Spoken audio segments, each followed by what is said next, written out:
Ito po ang pangalawa kung saan gagawin po kami ng dura-duraan at magpapaliwanag po po sa ginawang pagkakita.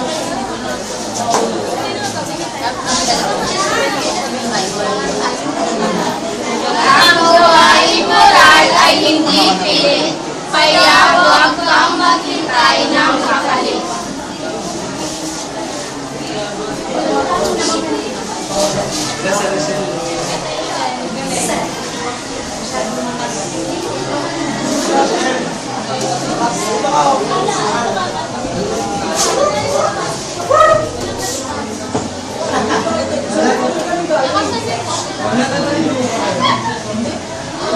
Natuwid ako.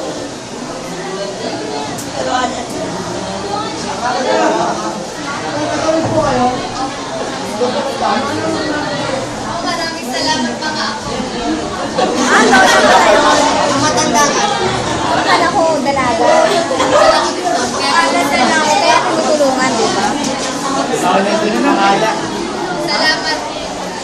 Bilang bayang pasasalamat, tanggapin niyo ito. Tawag na po, kung dali niya yung gamot lang. Kailangan sa Magmalain sana kayo. Magdadasal ko na lamang kayo. Napakapabuti niyong mga bata.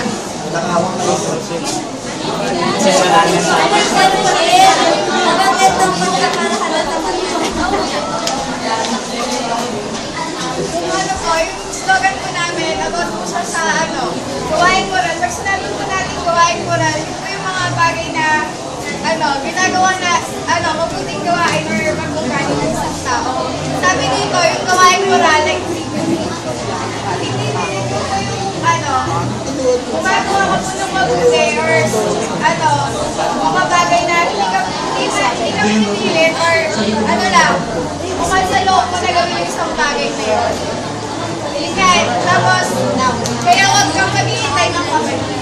Yun yung pag sinabi natin bukal sa loob natin, hindi naman tayo humingi ng kapalit eh. Kasi, yun yung nasa puso natin na gusto natin. Sabi nga natin, pag ang isang bagay na isang moral, ginagawa natin, ginampanan natin, isinabuhay natin yung pag ang isang bagay, di natin nagagawa lang yung immoral, yung gawang moral. Kasi pag binibigyan ng kapalit ang isang bagay.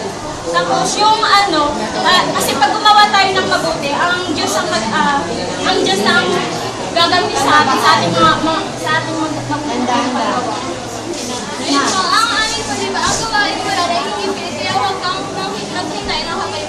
Sinadya po namin na parang kahit mo yung kinakausap kasi para sa akin naman po talagang lahat. Hindi lang po para sa isa, hindi po para sa lahat.